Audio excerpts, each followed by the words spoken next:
But again, and I'm going to dovetail into the second topic here, which was, again, the Reserve Bank talking about how a migration surge could end up making things more expensive, which, of course, feeds to inflation, feeds back to interest rates. Regardless of even if Grim Jim and all the rest of them sack everyone on the Reserve Bank, they fill it with diversity hires and it looks like the cast of Sesame Street, it won't matter. Because at some point in time, inflation, which is the problem right now, tapering off at a high level, eventually, hopefully, fingers crossed, starting to go down. But again, both of these seem like the $1,500 thing, both sides of politics back in the last election. Both sides of politics back in a huge jump in immigration at the last election. What happens? Well, either way, whoever was going to end up in power, less money, more people, higher prices. Yeah, I mean, you don't have to... Blind Freddie can see that this high immigration is going to cause a real issue. We're already struggling with the economy. People are struggling to pay off their mortgages. And it doesn't matter what the RBA said. They've admitted that they issued a mea culpa last week, but it doesn't matter. It's the government's job to keep their election promises and to protect people's hip pockets. And they said that they were going to lower energy bills, and the onus is on them. People aren't going to vote for the RBA at the next election. They're going to be voting for the government on what they do. Now, I'm a migrant. James is a migrant. You've got a migrant panel tonight.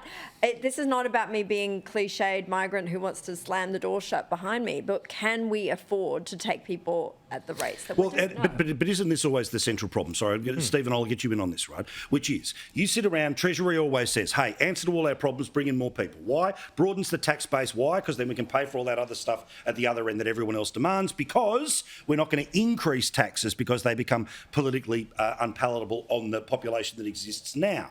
The problem is, every state government will openly tell you the schools are full. Every human being will tell you that hospital ramping in every state, regardless of the political thing, is at almost record levels. So how do you shove an extra 900,000 people into rental markets where the availability is sub 1%? How does this... I understand why it keeps happening, but isn't the problem going to get worse?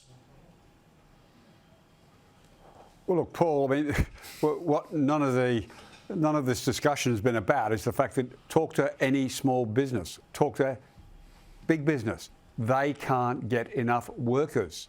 There are shortages. And if the Reserve Bank were being consistent, they'd be saying, well, increasing the supply of workers usually leads to lower wages, which means that's anti-inflationary. If they were being consistent, they're wrong. They're wrong on their analysis. So the discussion so far that we're having doesn't address the single biggest problem that people have got, that businesses have got right now. They need more workers. So the immigration issues are about addressing the shortage of workers. But the question, right Stephen, across, and we're not talking nurses. We're not talking nurses and doctors. Yeah, we're talking about basic entry-level jobs that Australians can't, businesses can't get. But then once the decision was made to get rid of temporary protection visas, and you had 50,000 people who now instantly have family reunion rights, which means people that have no plan on working into the country can come in, all the extra strains on hospital, or they're so young that they end up coming in and straining on the education system. These are the points that are at least worth making. But you know what happens, James, whenever you go near it? Racist. Well, no, I mean, I think that that's totally unfair. Look, yeah, absolutely, Stephen is right again. There is a skill shortage. There are lots of businesses that are crying out for workers. I talked to a lot of friends in the hospitality business. It's not just a skill shortage, though. No, I'm sorry, but Stephen, you spoke.